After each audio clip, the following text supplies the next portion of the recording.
ప్రజలకు ఉపయోగపడే విధంగా నిర్ణయాలు తీసుకుంటున్నామో 10 సంవత్సరాలు ఉద్యోగ నియామకాలు చేపట్టలేదు. వాళ్ళు కొన్ని నోటిఫికేషన్లు ఇచ్చినా చిన్న చిన్న అంశాలు కోర్టు పరిధిలో ఉంటే కూడా వాటిని పరిష్కరించి వీళ్ళకు ఉద్యోగ నియామక పత్రాలు ఇవ్వాలన్న ఆలోచన కూడా చేయలేదు. వాళ్ళు ఎక్కడికక్కడ వదిలేస్తే ఒక్కొక్క డిపార్ట్మెంట్లో ఉన్న ఉద్యోగ నియామకాలను కోర్టుల పరిధిలో ఉన్న వాటిని న్యాయ పరిష్కారం చూపించి 60 రోజుల్లో 25,000 ప్రభుత్వ ఉద్యోగ నియామకాలు చేపట్టింది మా ప్రభుత్వము. ఇక ఆయన హరీష్ రావు గారు అంటారు అంతా మేము వండినాము, ఆయన వచ్చి తెడ్డు తిప్పినారు. ఇక తెడ్డు తిప్పే శాత కానీ సన్నాసి నువ్వెట్లకెళ్ళే మంత్రి అయిన 10 సంవత్సరాలు అని నేను అడుగుతున్నా. ఇన్ని చేసినోడు అది కూడా నువ్వే చేసి ఉండొచ్చు కదా. ఎవరు వద్దన్నారు? ఎవరైనా వద్దన్నారా? మేము వద్దన్నామా? కోర్టుల పరిధిలో ఉన్న విషయాలను పరిష్కరించకుండా వాటిని ఇంకా కాంప్లికేట్ చేసి మీరు ఏ ఒక్కరోజు కూడా ఈ పిల్లలకు ఉద్యోగాలు ఇవ్వాలని ఆలోచన చేసి ఉంటే అవి ఎప్పుడో పరిష్కారం అయ్యేటివి. వాళ్ళకి ఇవ్వాల్సిన అవసరం ఉందా? వాళ్ళకి ఇవ్వకపోతే ఏమవుతుంది? ఏం చేస్తారు వాళ్ళు?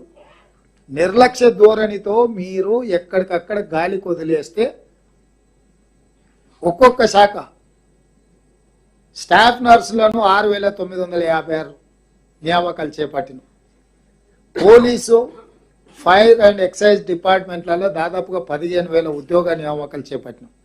ఇదే సింగరేణిలో కారుణ్య నియామకాలు సంవత్సరాల కొద్దీ పక్కన పెడితే డాక్టర్లు ఇవ్వాల్సిన సర్టిఫికెట్లు కూడా సరిగ్గా ఇవ్వకపోతే ఏసీబీ దాడులు చేయించి 441 కారుణ్య నియామకాలు మేము చేపట్టినాం. గురుకులాలలో దాదాపుగా వేలాది మంది టీచర్ల నియామకాలు చేపట్టినాం.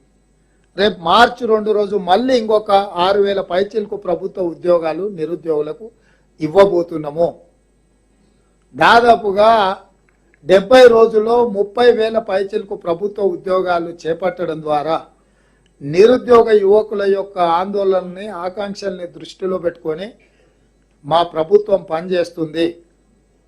మీరు ఎక్కడికక్కడ వదిలేసిపోయిన సంసారాన్ని చక్కదిద్దే ప్రయత్నం చేసుకుంటూ ఉద్యోగ నియామకాలు చేపడుతూ మీరు ఎక్కడికక్కడ కట్టి కూలగొట్టిన ప్రాజెక్టులను వాటిని ఎట్లా చక్కదిద్దాలనో తెలియక తల ప్రాణం తోకొకొస్తుంది. రోజుల కొద్ది వాటిని చూసినా కూడా అర్థం కాని పరిస్థితులు. ఈరోజు అందులో నుంచి ఉత్తమ్ కుమార్ రెడ్డి గారు ఆయన ఏమంటారు, ఆయనకున్న అనుభవాన్ని అంత పెడితే కూడా వాళ్ళు చేసిన తప్పిదాలను లెక్క రాసుకోనికి కూడా సమయం సరిపోతలేదు.